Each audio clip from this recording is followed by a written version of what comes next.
Today on StampTV, I want to show you a warm and cozy holiday card featuring the new Season's Greetings StampTV kit. Now, although the greeting I chose would make it conducive to the holidays, you can substitute a different greeting for a thank you or birthday and use this layout for card projects throughout the winter season. Let me show you the tools and products you need to do this card project. First, you're going to need some stamps, and the two stamps that I've chosen are the 2 cups of hot cocoa or coffee or tea and the Joy greeting.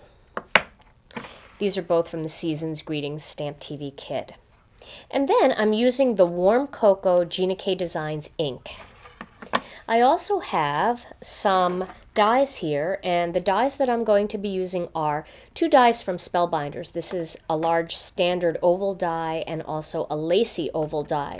Now you can substitute punches for this, or if you have an electronic cutter, you can use an electronic cut file and cut these ovals out ahead of time. Then I'm also going to use some brads, and I have some of the brushed copper brads that come in the new kit. And I also have the Tim Holtz craft pick and a little piece of a mouse pad that I use when I'm stabbing holes into my paper. I have some pop dot material here and some scissors. And then I have a Sakura Stardust pen to add a little bit of glitter to this project.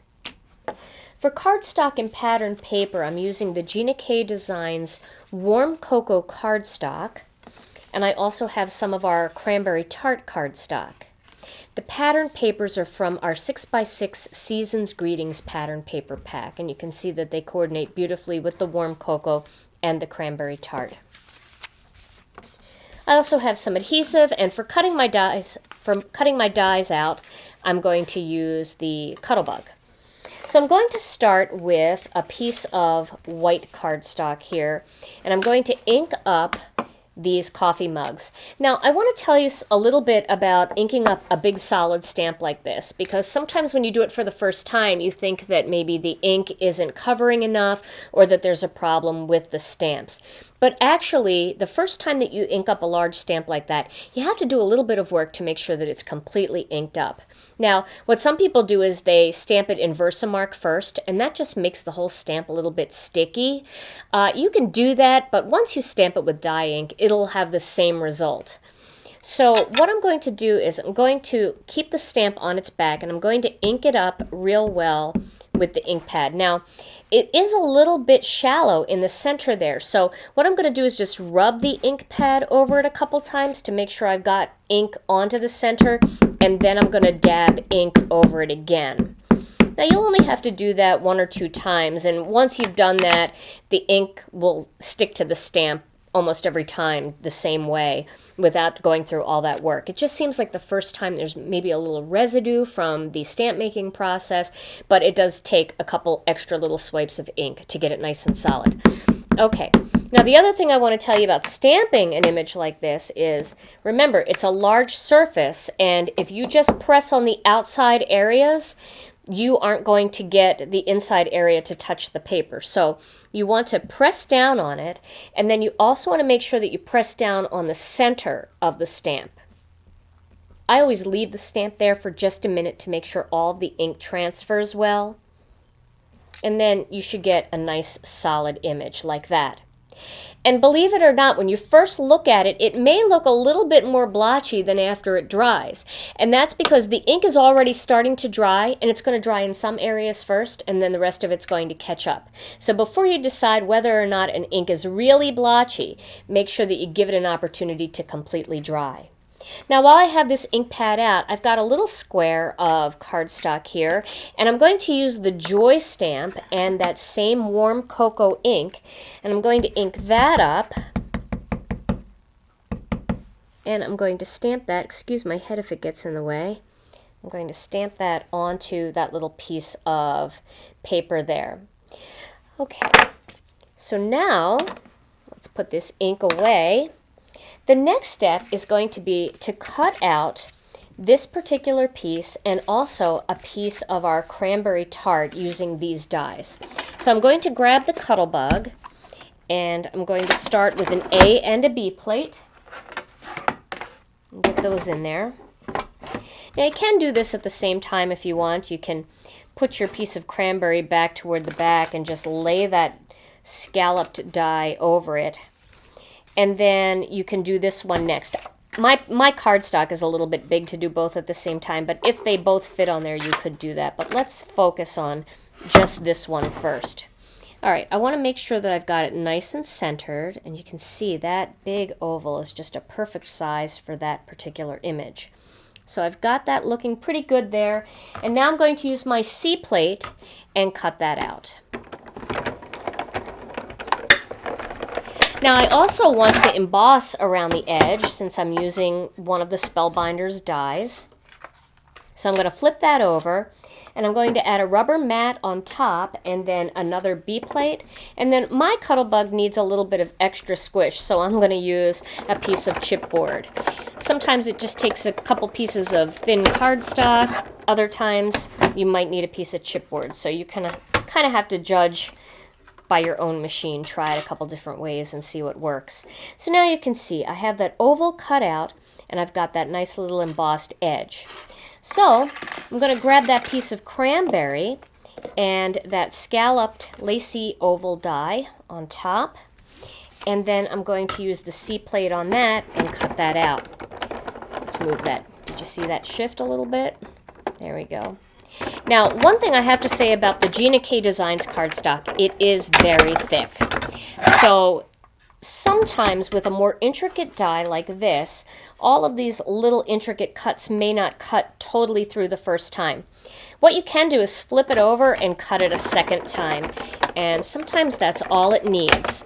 You can also roll it back one more time to really make sure it's cut, but once you do that, it's definitely cut out, and it should be very, very easy to remove from the die. There we go. So there is that beautiful lacy oval. And now it's time to assemble this card. So I have a warm cocoa card base that I'm using here. And I'm going to start with some of the pattern papers.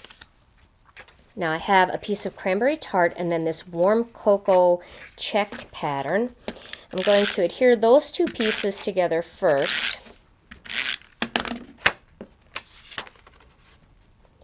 And that just is such a nice little cranberry border around the edge there. And now I have a cranberry piece here and one of the coordinating pattern papers from that same Season's Greetings paper pack. And you'll love how all of those papers mix and match together. You can really try a bunch of different combinations. It's fun to play with. All right, so we've got that piece together. And now this whole panel is going to be put together. I'm going to make a strip going across the center of that larger panel.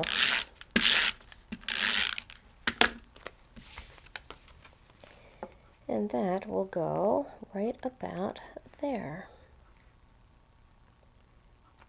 Okay.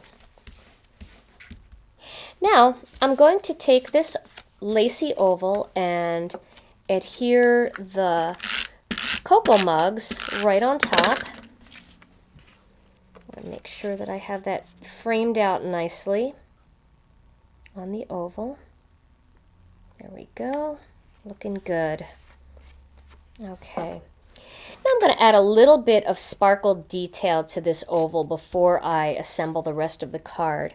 What I'm going to do is grab that Sakura Stardust pen and I'm going to add a little bit of glitter right over what would be the hot cocoa or the coffee or the tea and give that a little bit of a shine. Gives it kind of a wet look. It's so pretty. So much sparkle when you see what the Sakura pen does in real life. It's hard to capture all of that sparkle. So you can see it there though when I do that. Isn't that pretty? And then I'm going to accent these snowflakes. I'm just going to put a dot in the different dotted areas of the snowflake. And you can do this however you want. You can kind of look it over and decide what would look best. but just to make it sparkle a little bit. Just kind of going up the little parts of the snowflake there. And then I'm going to do the same thing on the other one.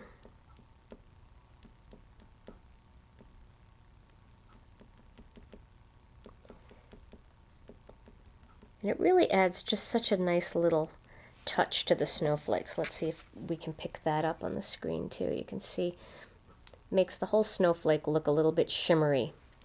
And then I'm going to add a dot on the very end of each of these little swirly steam lines. And then you can also do little dots going all around those steam lines. And that just creates a really nice shimmery effect over the whole cup of cocoa or tea. And you may even have some fun coffee or tea greetings in your collection, or cocoa greetings in your collection from other holiday stamp sets or coffee sets from Gina K Designs, our tea set that you can use with it. So that gives a whole bunch of sparkle in there. You can see the little dots sparkling up top as well. So I'm going to give that a second to dry, and I'm going to grab that Joy piece, and I have a little piece of cranberry tart that I'm going to adhere that to.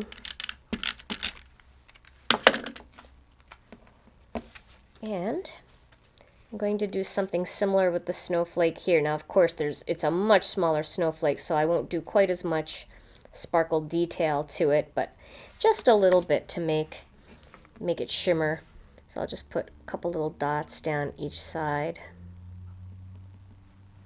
or down each edge of the snowflakes there. And that will sparkle as well. So now I have a little piece of mouse pad here. I'm going to stick this on top and grab that Tim Holtz craft pick. And right into the center of each of these snowflakes, I'm going to do a little hole. And then I'm going to put one of these brushed copper brads right in the center. And that Sakura Stardust pen is all dry by now, so I'm not going to hurt that at all. And let's do a different one here. I have, they vary in shade a little bit, you'll notice, so I want to grab the same shade. So there we go. And that just gives it a little more texture to the front of your card, a little bit more metallic sparkle for the holidays. And I'm going to do the same thing. There's that. You can see all that sparkle. I'm going to do the same thing to the Joy greeting. I'm going to poke a hole right in the center of that snowflake, and then grab one more brad, pop that into the center, and this way they coordinate so nicely. And things always look nice on your card in threes, little embellishments. So you'll have two there and one there, and that gives you 3 little points of sparkle on your card. And now my final assembly is to adhere this panel onto the card base, and I'll do that with some of the mono adhesive. And then I'll adhere my focal image. And I'm going to do that using some of the leftover Pop Dot material. I never really throw this stuff away. I use it all, so I'll just cut a strip off there. And I'm going to cut that in half. And then I'll put a piece at the top. It's always good to use Pop Dots when you have brads behind there, because then you don't have to worry about it being raised where the brads are. The Pop Dots kind of raise it up enough that the back of the brads won't bother your piece at all. Okay. And then this is going to go right into the center of this card. Now, if this was just a more generic card, you could almost leave it just like this and then write a little note on the inside. But because we're making this a holiday card, I am going to use one more little piece of Pop Dot material just in the corner of this particular greeting, up in this top corner, because it's going to go up at the top here, and you can see that part of it is going to be flush with this piece and the other part is going to need to be raised. So by using a piece of Pop Dot back there, you can kind of kill two birds with one stone. So I'm going to put a little bit of tape down here on this corner, like that, and then I can position that joy where I want it, and it will be even on this part of the panel and also on this part of the panel. And there is my finished card project. Try mixing and matching other color combinations in pattern papers for all kinds of warm and wonderful winter cards.